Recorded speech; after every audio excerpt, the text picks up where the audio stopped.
They told her not to go near the last kennel. Not because the dog was sick, because in 2 years, Talon had let no one within 6 feet of that gate. Not the vet, not the new handlers, not even the officer who signed his discharge papers. Naomi Cross stood at the chain-link fence anyway, reading the sign bolted to the gatepost. Do not approach, behavioral hold. Red letters on white, the paint already chipping at the corners. Somewhere past the row of kennels, low and steady, something growled. She didn't move. A woman in a gray polo shirt came jogging across the gravel lot, clipboard pressed to her chest, out of breath before she even reached the fence. "Mrs. Cross? I'm so sorry, I didn't realize you'd already." She stopped herself, glanced at the sign, then at Naomi. "You can't stand this close without a handler." "I have an appointment," Naomi said. She held up the letter, the paper gone soft at the folds from being carried in her coat pocket for 3 days. National Working Dog Transition Program, the header read, and below it, a case number she'd already memorized without meaning to. The woman, her badge said receptionist, no name, took the letter, read it twice, and something in her face changed, quick and involuntary, like she'd just placed who exactly she was talking to. "Right this way," she said. "Marcus is expecting you." Naomi followed her through a gate that buzzed and clicked before it opened, past a row of kennels where dogs paced or slept or watched her walk by, with the mild curiosity of animals who had learned that visitors rarely meant anything for them personally. The air smelled like bleach and wet concrete and something underneath that, animal and warm. Marcus Ilo was waiting at the end of the corridor, arms crossed, wearing the kind of forearm-length gloves that told her exactly what kind of morning he expected this to be. He was younger than she'd pictured, mid-30s maybe, a scar through one eyebrow, the posture of a man who'd learned to stand between danger and other people for a living. "Mrs. Cross," he didn't offer his hand, "I want to be straight with you before we go any further back there. This isn't a meet and greet. Talon's been involved in several incidents over the last 6 months. He doesn't warm up. He doesn't get better." "I understand. I don't think you do." He pulled a clipboard from under his arm, held it out. A single sheet, dense with print, a line at the bottom waiting for a signature. "This is a voluntary relinquishment. You sign it, we finish his transfer paperwork, and in 30 days he goes to a long-term behavioral facility 800 miles from here. You never have to see this place again." Naomi looked at the paper without taking it. "I was told he's my husband's dog," she said. "He was your husband's partner, past tense." Something crossed Marcus's face, gone before she could name it. "The dog on record is Talon, Belgian Malinois, 8 years old, decorated for 2 deployments. He said it flat, like reciting evidence at a hearing. "I need you to understand what you're dealing with before you decide anything." "I haven't decided anything," Naomi said. "I came to see him." Marcus studied her for a moment longer than the sentence required. Then he turned the clipboard back toward himself, tucked it under his arm, and started walking. "Kennel 11, last one on the row. You stay behind the yellow line, you don't reach through the gate, and if I tell you to step back, you step back. Are we clear?" "Clear." They walked past kennel after kennel, names printed on laminated cards, zip-tied to each gate, Diesel, Shadow, Rocket, dogs with easy names and easy faces pressed to the fencing, tails going at the sight of a stranger. The growling had stopped somewhere back near the entrance, and Naomi realized she hadn't heard it since. At the last kennel, Marcus stopped and gestured toward the card on the gate. Naomi read it. Talon, Case 2114M, Handler, Deceased, Stata, Behavioral Hold, Do Not Approach. For a second the letters didn't make sense to her, the way a word stops meaning anything if you stare at it too long. Then they did, all at once, and her hand tightened around the edge of the letter until the paper creased. She had come here expecting a stranger's dog, a case file, a signature, and a drive home. She had not expected her husband's name to be sitting 2 feet away from her, printed in gray ink under the word deceased, like it belonged there, like it was the most ordinary thing in the world. Jonah's dog. Jonah's dog was in this kennel. And in 30 days, they were going to send him away. "Jonah," Naomi said, and her own voice sounded strange to her, too small for the corridor. This was Jonah's dog. Marcus's jaw tightened. "You didn't know. They told me I had a dog waiting for pickup. Nobody said his name." She looked back at the card, at handler deceased, at the flat administrative cruelty of 2 words standing in for a whole marriage. I don't know what I thought. I thought it would be some other family's dog nobody wanted. I signed up for a stranger's problem, not this. He's not some other family's dog. Marcus's voice had lost its clipboard flatness. For a moment he sounded almost defensive on the dog's behalf, before he caught himself and folded the feeling back down into something more careful. Which is exactly why I need you to keep your distance. He's not going to know you. It's been 2 years. Dogs don't hold a face the way people think they do, no matter what the movies tell you. Then why does his file still have Jonah's name on it? Marcus didn't have an answer for that.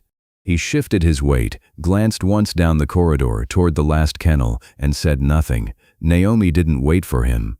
She stepped closer to the gate instead, past the yellow line painted on the concrete, until she was near enough to see the whole run: a bare kennel, a stainless water bowl bolted to the wall, a thin blanket pushed into one corner that looked untouched. Inside, Talon was standing at the far wall, head low, weight forward on his front paws, in the stance of an animal deciding whether a threat was worth the energy of a full charge. He was bigger than she'd pictured from the one photo Jonah had ever sent her from the training yard, years ago, his coat the color of old rust going gray at the muzzle now, one ear notched from something nobody had ever explained to her, his eyes fixed on the 2 of them, with an intensity that made her breath catch in her throat. "Careful," Marcus said, low. "This is exactly what I meant. He does this with everyone at first. It's the next part that's the problem."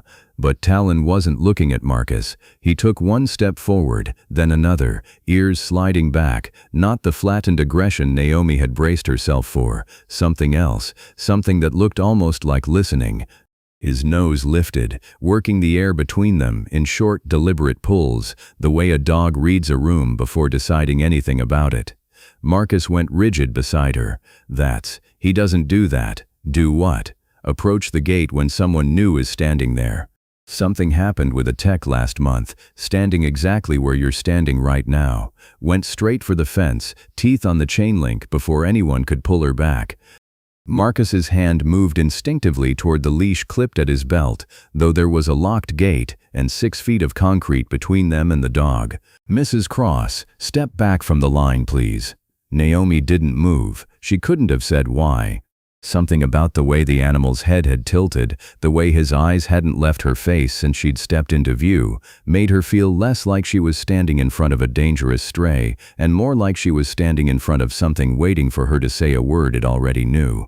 For a moment, unbidden, she was back in the kitchen 2 years and 4 months ago, the night before Jonah shipped out for the last time. He'd been packing his gear at the table, methodical the way he always was, laying each item out in the same order he always used, and she'd stood in the doorway in an old t-shirt of his, watching him fold things she didn't understand the use of. He'd looked up once, just once, and said, "Don't wait up for the calls, they never come when you think they will."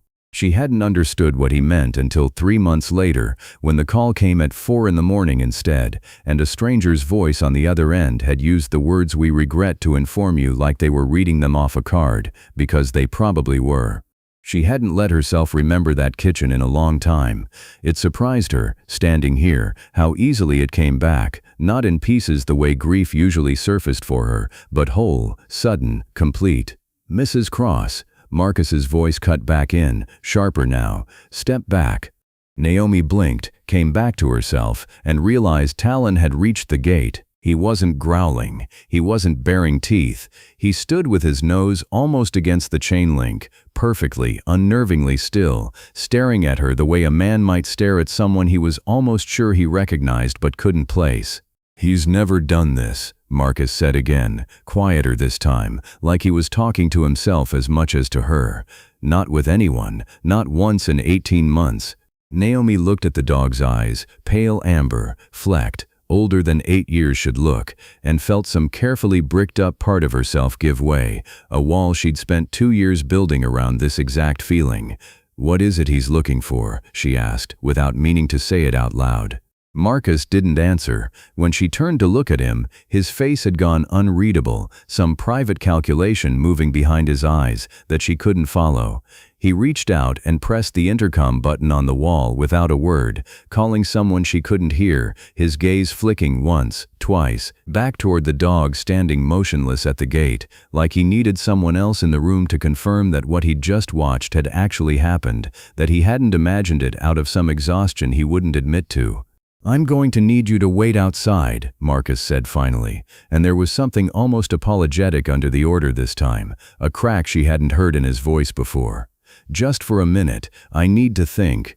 Naomi stepped back from the line, but she didn't look away from the gate, and neither, she noticed, did Talon. Marcus led her to a small examination room down the corridor, the kind with a steel table bolted to the floor and a clock on the wall that ticked loud enough to fill silences nobody wanted filled.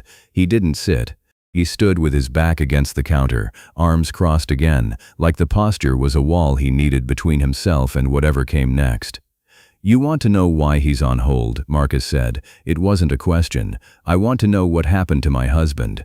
He exhaled slowly, the kind of breath a man takes before he says something he's said too many times already, to too many people, and has never once managed to make sound easier. 2 years ago, Talon and Staff Sergeant Cross were on a search operation. Building clearance, hostile territory, the kind of job where the dog goes ahead and the handler trusts what the dog tells him, because there's no other way to do it and stay alive. Talon's job was to signal before anyone stepped into a room that wasn't secure. He paused, looked at the clock instead of at her, as if the ticking gave him something to hold on to. The report says he was slow, half a second, maybe less, but in that line of work half a second is the whole difference between a life and a folded flag handed to a widow at an airport. Jonah went through a doorway he shouldn't have. Talon didn't stop him in time. Naomi felt her hands curl into fists at her sides before she'd even decided to make them. "That's not possible," she said. "I know it's hard to hear." "No, you don't understand. Jonah trained him for 4 years. He used to talk about that dog like she stopped, swallowed, made herself finish it, like he trusted him with his life more than he trusted most people he served with. He used to say Talon caught things half a second before his own instincts did, that the dog's nose knew a room was wrong before his own eyes could tell him why. He wouldn't have gone through a door Talon hadn't cleared. That wasn't how they worked. That wasn't who my husband was, and I've spent 2 years being told a version of him that doesn't match the man I married." "I read the same file you're about to ask to read," Marcus said, not unkindly, but not backing down either. "It says what it says. I didn't write the ending, Mrs. Cross. I just have to manage what's left of it, every single day, in a building full of people who'd rather this dog just disappear so nobody has to think about that mission again." "Who wrote the file?"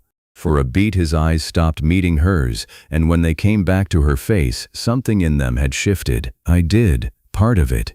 I was there, nearby, not in that room, but close enough to hear it happen over comms, close enough that I've heard the last 30 seconds of it more times than I could count if you ask me to." Naomi stared at him. "You were on that mission." "I was handling a different dog, 2 buildings over, clearing our own section. I got the debrief secondhand, same as everyone else who wasn't standing in that exact doorway when it happened.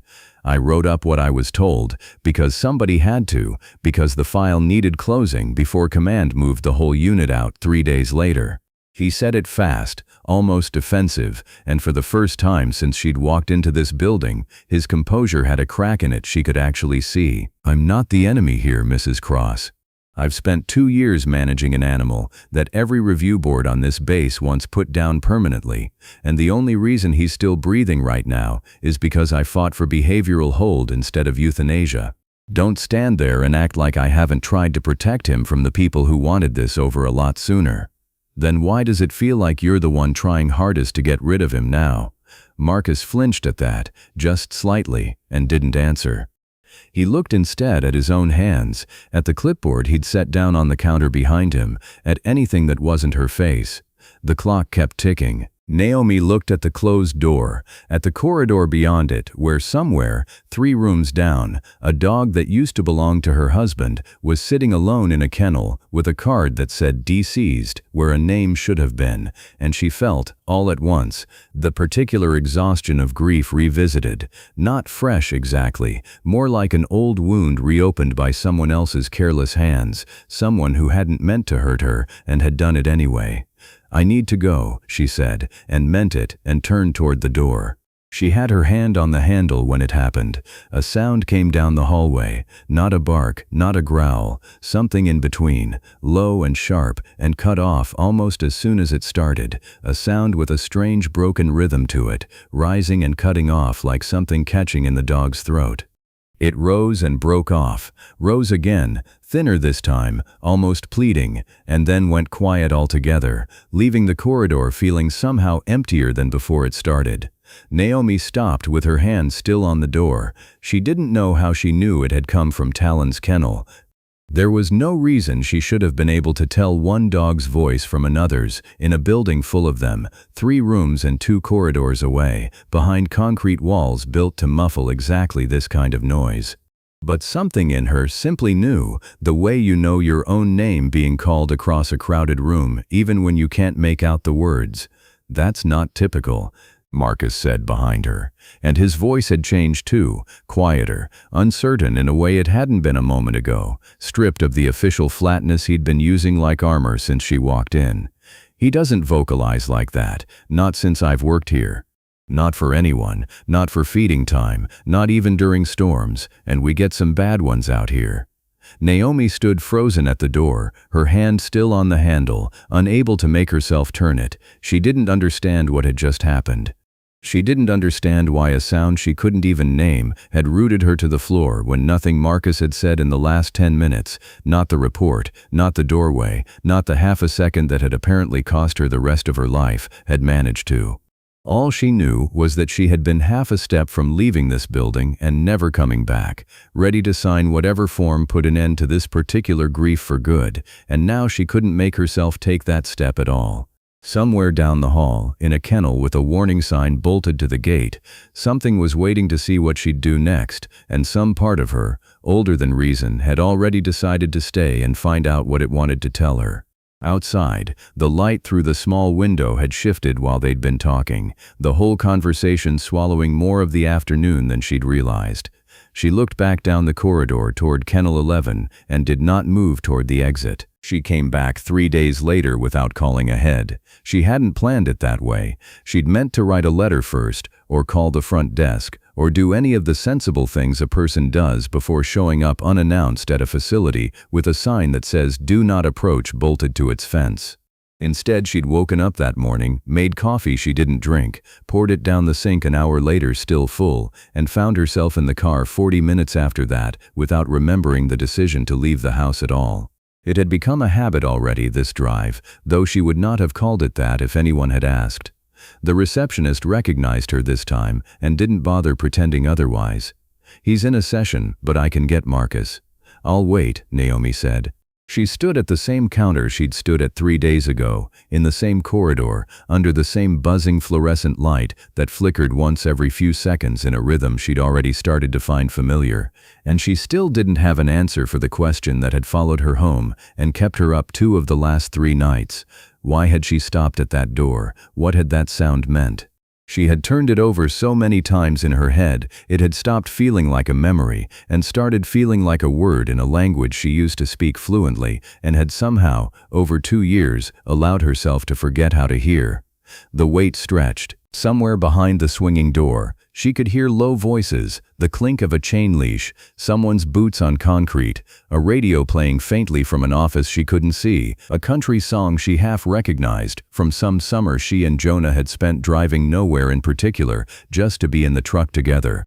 She didn't know how long she stood there, but at some point her fingers, without any instruction from her at all, began tapping against the metal counter, 3 short knocks, then a pause, then 3 more, knock, knock, knock, pause, knock, knock, knock. She didn't notice she was doing it. It wasn't a thing she thought about, wasn't a decision she made the way she'd decided 20 minutes earlier to turn the car into this parking lot instead of driving past it on her way to somewhere that made more sense. It was older than thought, something worn into the muscle of her hand from years of watching someone else do it until it became her own reflex, a habit from some drawer of herself she hadn't opened in 2 years, surfacing now only because she was standing still and nervous with nothing else to do with her hands. She had no idea Jonah used to do the exact same thing. She had no idea she'd learned it from watching him do it 1,000 times, at kitchen tables while he waited for coffee to brew, at airport gates before flights that always felt too long, in hospital waiting rooms the 2 times her mother had been sick, until it had become hers too without her ever learning it had a name, or a meaning, or that Jonah had ever meant it as anything more than a habit. Down the corridor, past the swinging door, something changed. Marcus came through a moment later, mid-sentence to someone behind him, and stopped so abruptly that the door swung shut against his shoulder with a metal clang that made the receptionist look up from her desk. He was staring past Naomi toward Kennel 11, visible now through the mesh divider at the end of the hall, and his face had gone the particular blank of a man watching something he doesn't have a category for, something his training had never prepared him to log in a report.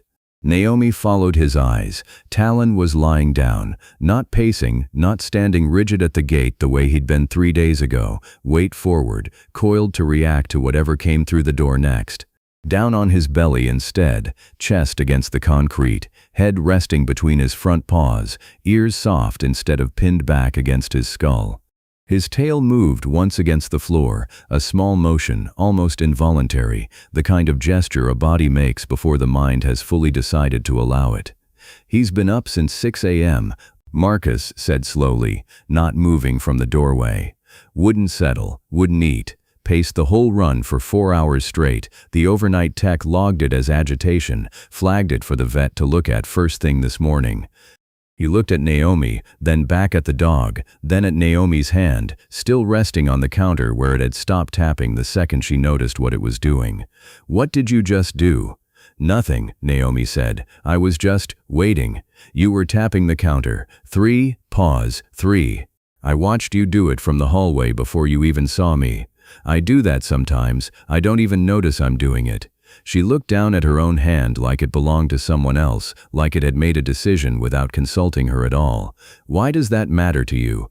Marcus didn't answer right away. He walked past her, slow, toward the mesh divider, and stood there watching the dog, his jaw tight, eyes narrowed, the look of a man trying to reconcile what he was seeing with what he'd expected. Talon hadn't moved from where he lay, but his eyes were open, fixed somewhere past Marcus, past the wire, on the woman still standing at the counter, with her hand frozen mid-air, caught between the gesture and whatever it meant. "In 2 years, Marcus said finally, quiet enough that Naomi had to lean in to hear it, "I have never once seen that dog lie down with a stranger standing this close, not for treats, not for the vet under sedation, not for the handlers who trained him from a puppy and know him better, on paper, than I ever will." He turned to look at her, and for the first time since she'd met him, whatever wall he kept up around his face had genuinely, visibly come down, just for a moment, just enough for her to see through it, to something tired and uncertain underneath. "What is it you just did?"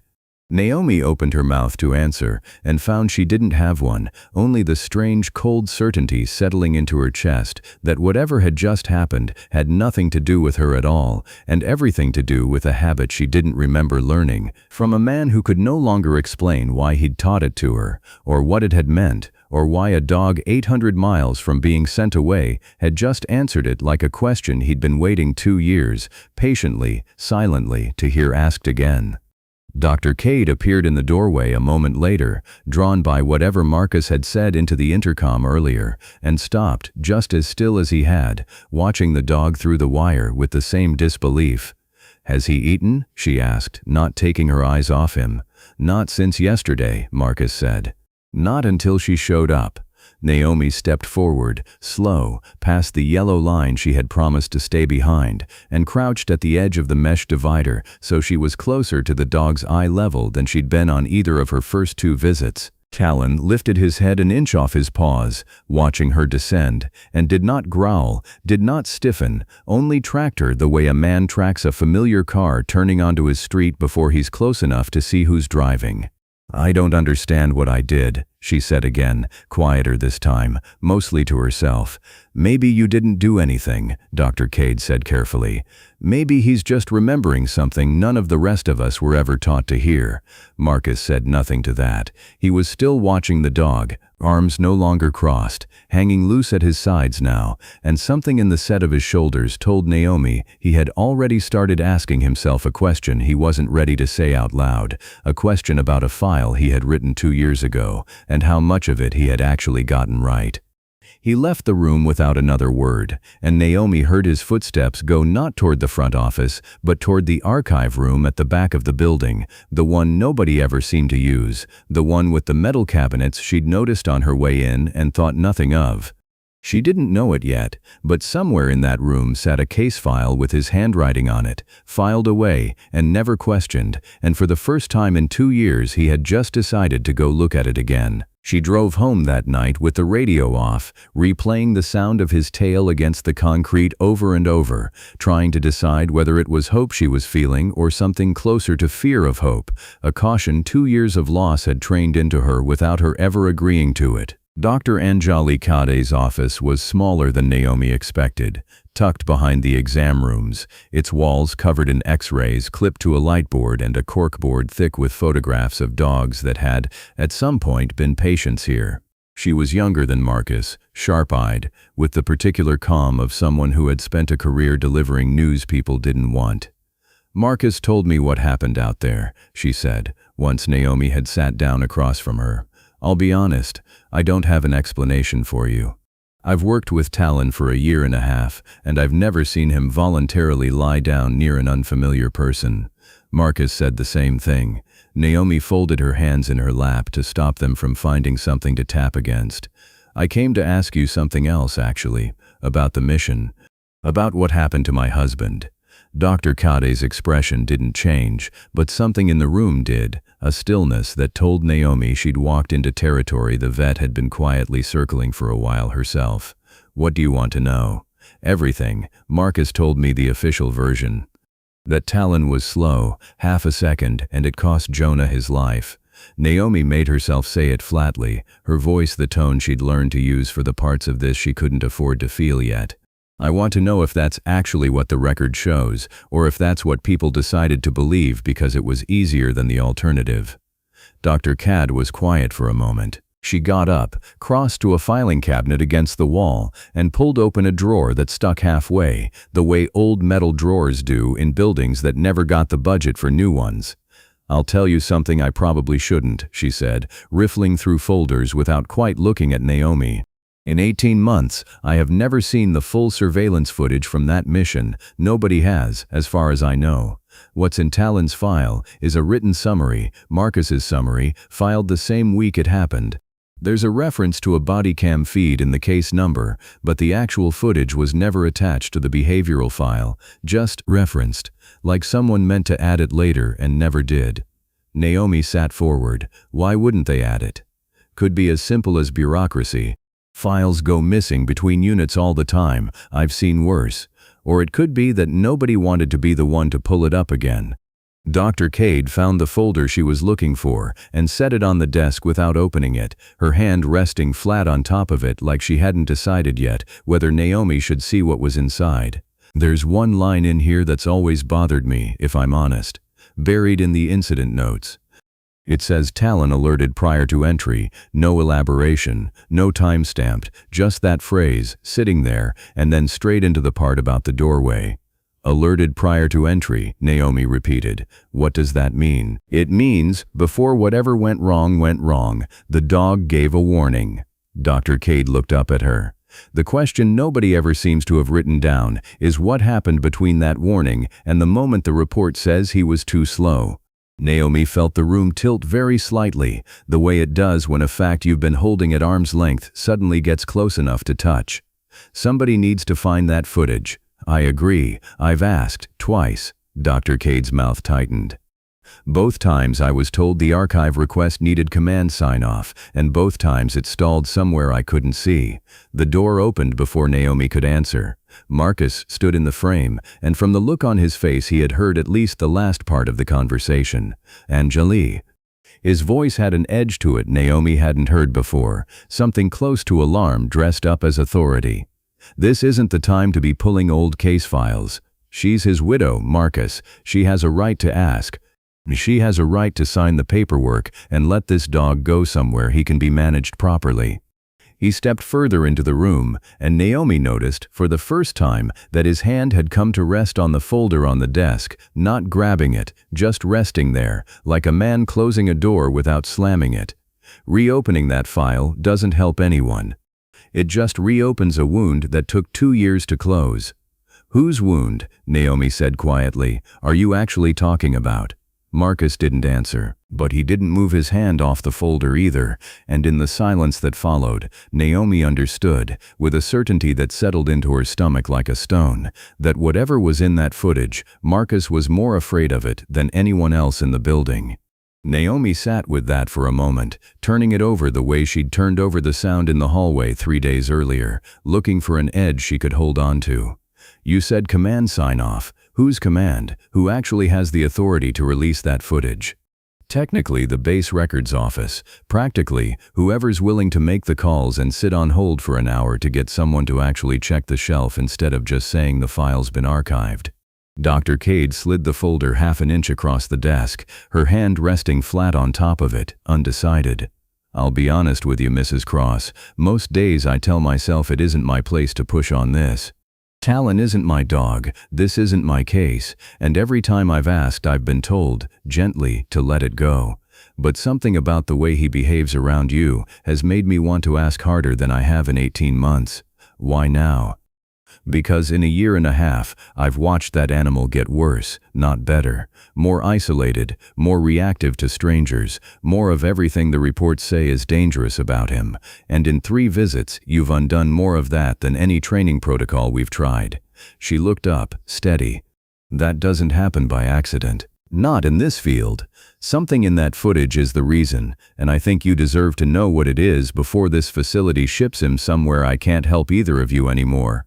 Naomi looked down at her own hands, folded so tightly in her lap they'd gone pale at the knuckles.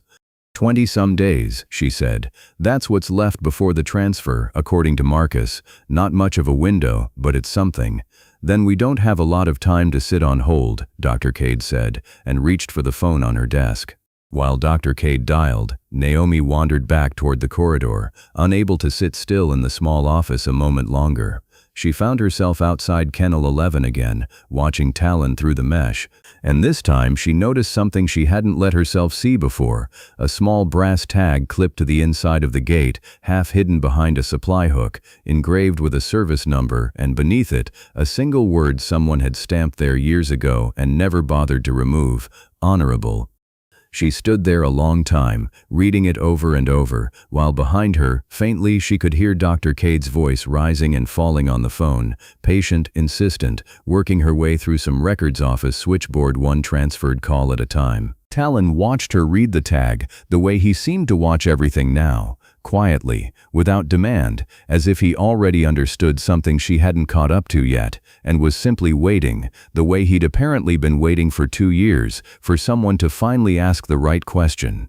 "They're pulling the archive log," Dr. Cade said, appearing in the corridor behind her, phone still in hand, her expression somewhere between hope and disbelief. "It's going to take a few days, but it's the first time in 18 months anyone's actually agreed to look." Naomi looked back through the wire at the dog lying quiet in the last of the afternoon light, and for the first time since she'd stood outside the fence reading a sign that told her not to come any closer, she let herself believe that she might be walking toward something instead of away from it. She drove home that evening, with the windows down, something loosening in her chest that had been clenched tight for 2 years, and it wasn't until she was halfway up her own driveway that she realized she'd been humming an old song, one she and Jonah used to play on long drives, one she hadn't been able to listen to since the funeral without leaving the room. She let herself hum it the rest of the way inside, and didn't stop even after she'd locked the door behind her, the sound filling a house that had been too quiet for far too long. It was the first time in 2 years she had come home from anywhere feeling lighter than when she'd left.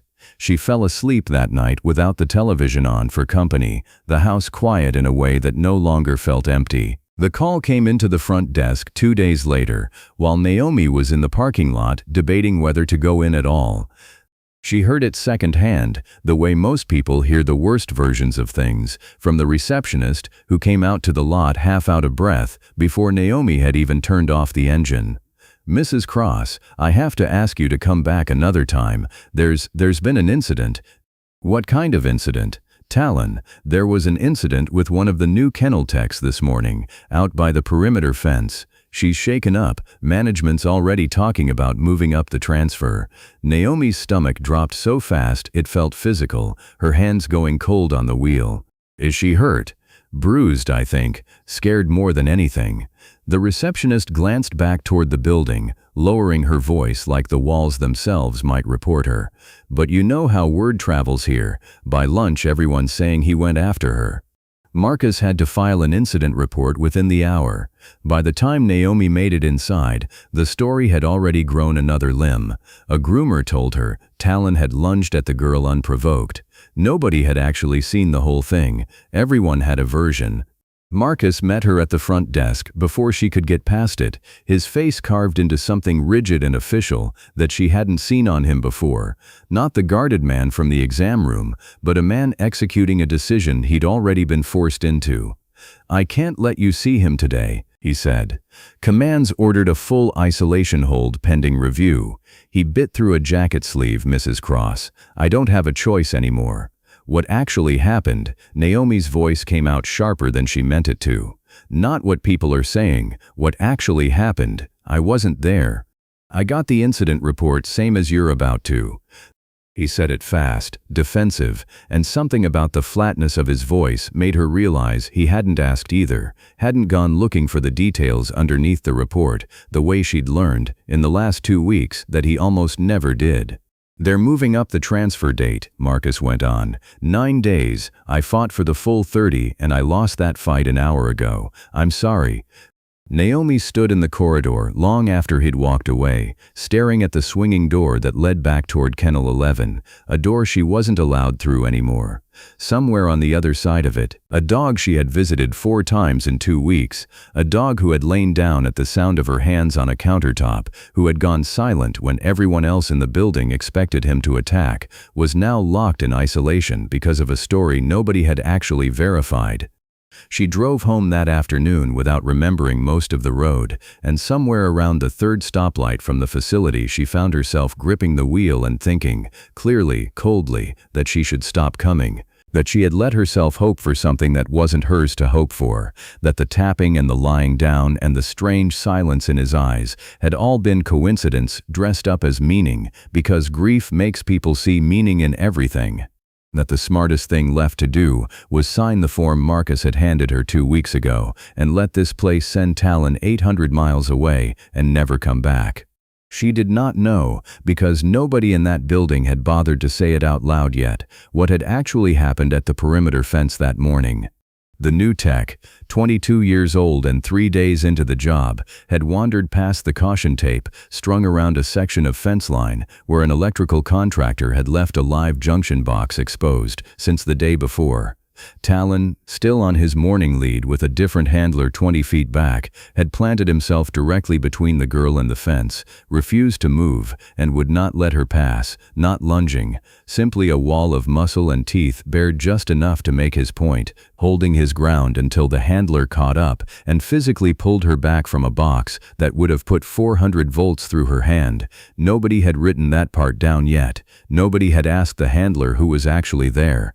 The story that reached the front desk, and Marcus's report, and Naomi driving home with her hands wide on the wheel, was the only story anyone had bothered to tell, and it was already, quietly, completely wrong. 2 hallways away, in the small room where the archive request had been left waiting for a callback, the phone rang unanswered. Dr. Cade was in surgery with another patient, would not hear it for another 3 hours, would not learn until the following morning that the very case she had finally gotten someone to reopen had, in the space of one chaotic day, become the reason command wanted the whole matter closed for good instead. At home, Naomi sat at her kitchen table with the relinquishment form in front of her again, the same line circled in blue pen, and this time she uncapped a pen of her own. She got as far as writing the N of her first name before she stopped, staring at the half-formed letter. At the countertop she'd tapped 3 times without meaning to. At the 2 years of silence she'd finally started to crack open, only to watch it slam shut again over a story that had grown 3 new limbs by lunchtime, and not one of them true. She thought about calling Marcus back and asking him, again, to tell her exactly what he'd seen with his own eyes, instead of what someone else had told him in a panic. She thought about driving straight back to the facility and demanding to speak to whoever had signed the isolation order. She did neither. She sat with the pen in her hand until the ink dried against the cap, and somewhere close to midnight she put the form back in its folder, unsigned, and told herself she would decide in the morning, though even as she thought it, some tired, honest part of her understood that morning would not make this any easier to sign. Outside, 8 miles away, in a kennel gone dark for the night, Talon lay against the cold concrete floor, with his head toward the door, the way he had every night for 2 years, waiting for footsteps that weren't going to come.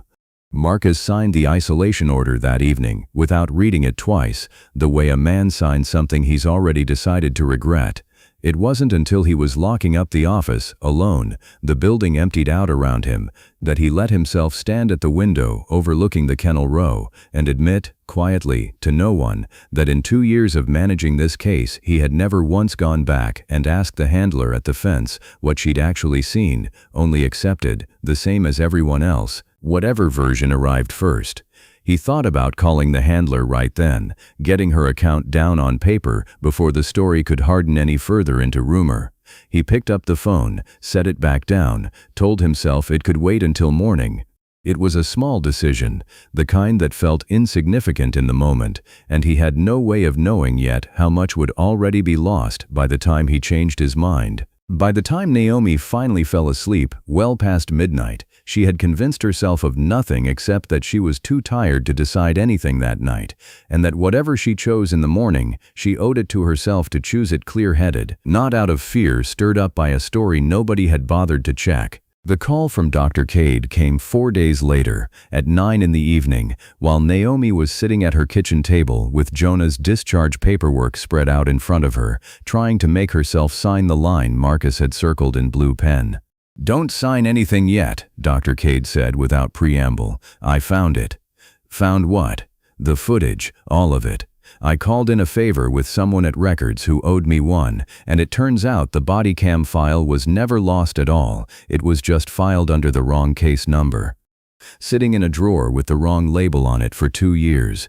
Her voice had an edge Naomi hadn't heard from her before, something between vindication and dread. "I haven't watched it yet. I wanted you here when I did." Naomi was in the car within 10 minutes. She hadn't even changed out of the sweater she'd been wearing all day, hadn't grabbed a coat despite the cold snap that had settled over the county that week. None of it mattered. Somewhere in the back of her mind she understood that whatever was on that tape would either confirm the story she'd been told for 2 years or tear it apart completely, and she would rather know standing in her socks in a cold parking lot than spend one more night not knowing. She hadn't slept well the night before, hadn't managed more than an hour here and there, between staring at the ceiling and staring at the unsigned form still sitting on her kitchen table. When Dr. Kang's call came through, cutting clean across whatever fog she'd been sitting in for 3 days, she was already reaching for her keys before the vet had finished the sentence. The drive out felt different this time.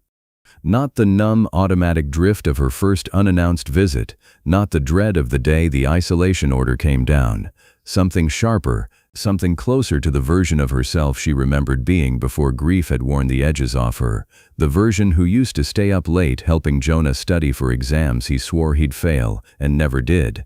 who used to argue a point until she'd either won it or genuinely understood why she was wrong. She hadn't felt like that woman in 2 years. She felt like her tonight, gripping the wheel, watching the facility's low outline rise up against the dark. The facility at night looked different, quieter, most of the kennels dark, a single security light humming over the staff entrance. Dr. Kame let her in through a side door and led her not to the exam room, but to a small archive office at the back of the building, where an old monitor sat on a desk beside a stack of unlabeled tapes, the kind of room that clearly hadn't been updated in a decade because nobody had thought it needed to be.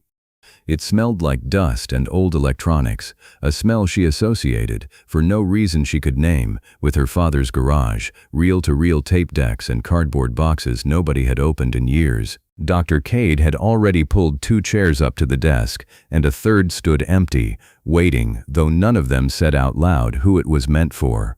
Dr. Cade busied herself with the old machine, blowing dust off the disc tray, muttering something about how nobody had used this player since the facility switched to digital storage the year after the mission. Everything filmed before that still sat on tape like this one. "I almost gave up twice," she admitted, not looking up. "The records clerk kept telling me the case number didn't match anything in the system. Took a supervisor finally cross-referencing by date instead of number to find it sitting in a box marked for a completely different incident. 2 years, hiding in plain sight because somebody typed 1 digit wrong in 2022. Marcus was already there. Naomi stopped in the doorway. "You called him." "I had to," Dr. Cade said. "If what's on this tape is what I think it is, he needs to see it as much as you do, maybe more." Marcus didn't look at either of them. He was standing with his arms crossed so tightly it looked less like his usual posture and more like he was holding himself together by main force, his eyes fixed on the dark screen like it was something that might attack him if he looked away. "I don't know if I can watch this," he said, quiet, almost to himself. "You don't have to stay," Dr. Cade said. "I do." He said it like a man confessing something. "I've spent 2 years writing that report in my head every time I close my eyes. I owe it to him to actually watch it instead." Naomi took the third chair, the one that had been left empty, and found she couldn't quite bring herself to sit all the way back in it. She perched at the edge instead, hands folded so tightly in her lap they'd already started to ache, watching Dr. Cade's fingers work the ancient controls with the careful patience of someone diffusing something. "Whatever's on here," Dr. Cade said, glancing at each of them in turn. "We watch it together. No one leaves the room until it's done. Agreed?" Marcus nodded once. Naomi didn't trust her own voice to answer, so she nodded too. Dr. Cade slid the disc into the drive. The monitor flickered to life, grainy and green-tinted, the shaky first-person view of a body camera moving down a narrow corridor in what looked like the inside of an abandoned structure, dust hanging visible in a shaft of light from a broken window. A leash lead ran along the bottom edge of the frame, a dog just out of full view, moving ahead of the camera's owner, working the space the way trained dogs work a space, methodical, nose low, ears working independently of everything else. Nobody in the room spoke. The only sound was the tape's own low hiss and, faintly, the recorded breathing of a man 2 years dead, audible now for the first time in this room, in longer than any of them wanted to admit. Naomi's hands had gone cold in her lap. She recognized the rhythm of that breathing before she recognized anything else, the particular cadence of it, controlled, deliberate, a habit from a decade of training himself not to panic in small spaces. She hadn't heard it in 2 years and 4 months.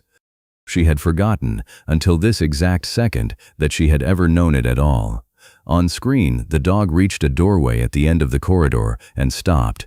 The building on screen looked nothing like anywhere Naomi had ever pictured when she imagined the place her husband had died. No dramatic ruin, no smoke, just a plain corridor with peeling paint and a water stain spreading across the ceiling, the kind of ordinary, forgettable space that made the moment feel somehow worse, as if the world hadn't even bothered to look dangerous before it took him. Even through the grain of a 2-year-old recording, even with no color to speak of, the change in the animal's posture was unmistakable. Head low, one paw lifting off the ground and setting back down, a stillness that read, even to 3 people who had never handled a working dog themselves, as unmistakably as if he'd spoken. "There," Dr. Cade said, barely audible. "Right there, that's the alert." Marcus made a sound low in his throat that wasn't quite a word. Naomi's eyes stayed fixed on the dog's silhouette at the edge of the frame, the low head, the lifted paw, the whole taut line of his body screaming a warning that no one in that corridor, 2 years ago, had been able to hear the way she could see it now. It struck her, watching him, that grief had never once let her picture Talon as anything other than a symbol, a name on a case file, a reason her husband wasn't coming home. She had never once let herself imagine him as a frightened animal doing everything right and being ignored anyway.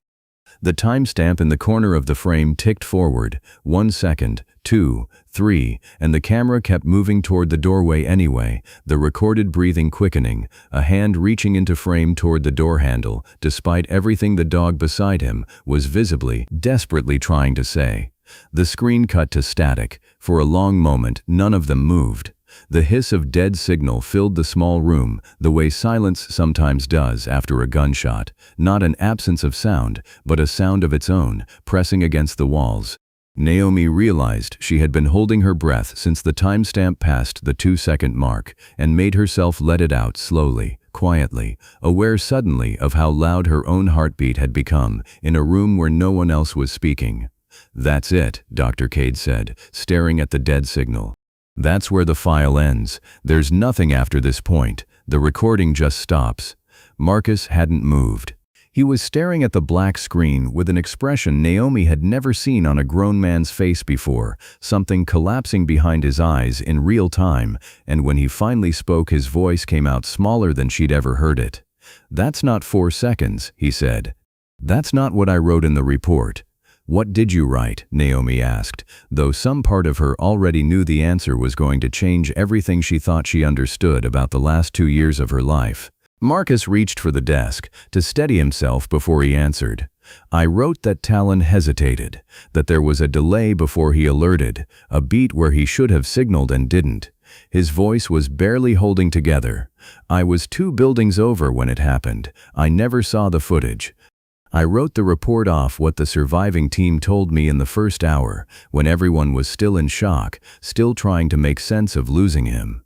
And somewhere in that first hour, somebody's memory turned no hesitation into hesitation, and I wrote it down as fact, because it was the only version anyone gave me." Dr. Cade rewound the tape, slow, until the frame froze on the exact moment the dog's paw lifted off the ground. In the corner, the timestamp read clean and undeniable. The alert had come 4 full seconds before the hand reached for the door. "He warned him," Naomi said. Her own voice sounded far away to her. "He warned him, and Jonah went through anyway. Because in the field, 4 seconds isn't always enough to stop, and because," Marcus stopped himself, pressed the heel of his hand against his eyes, "because I never told anyone the alert happened at all. I let a rumor from one bad afternoon become the official record, and it followed that dog for 2 years. The other incidents on his chart look the same way to me now, the tech in the yard, the visit nobody double-checked. Scared people guessing, and nobody ever going back to ask him what actually happened. Every review board that looked at putting him down, every handler who refused to work with him, every visitor we turned away at that fence, all of it built on 4 seconds I got wrong." He looked up at Naomi, and for the first time since she'd met him, the wall was gone completely. "He didn't fail your husband," Marcus said. "I failed both of them. I wrote down what was easiest to believe instead of what was true, and I never once went back to check."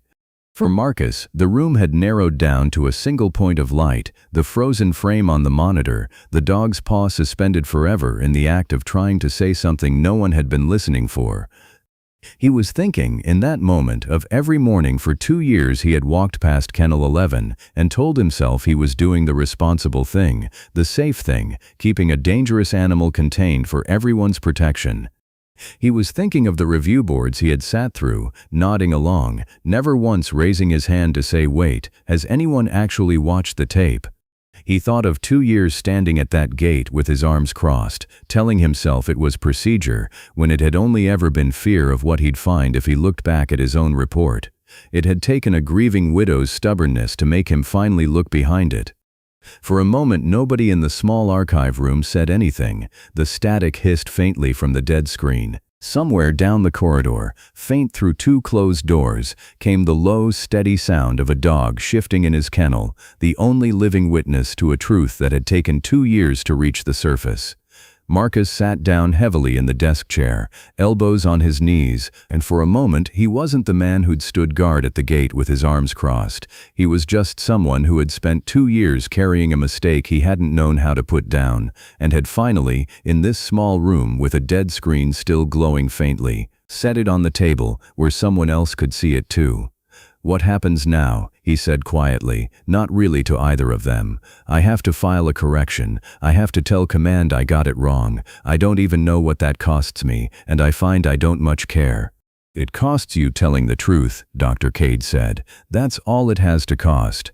Marcus nodded slowly, and for the first time in 2 years, something in his face looked less like a man holding a line and more like a man finally allowed to put down what he'd been carrying.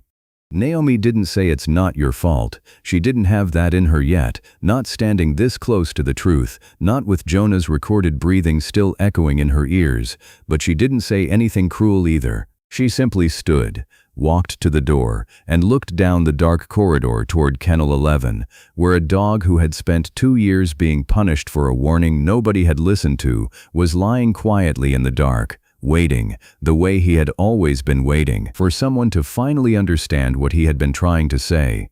"I want to see him," she said, "tonight."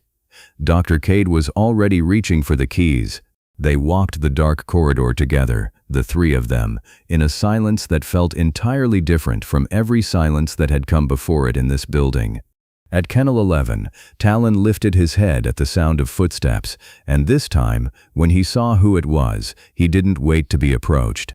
He rose, crossed the small space in 3 unhurried steps, and pressed his head against the mesh where Naomi's hand already waited, as if 2 years of misunderstanding had simply, finally, run out of road.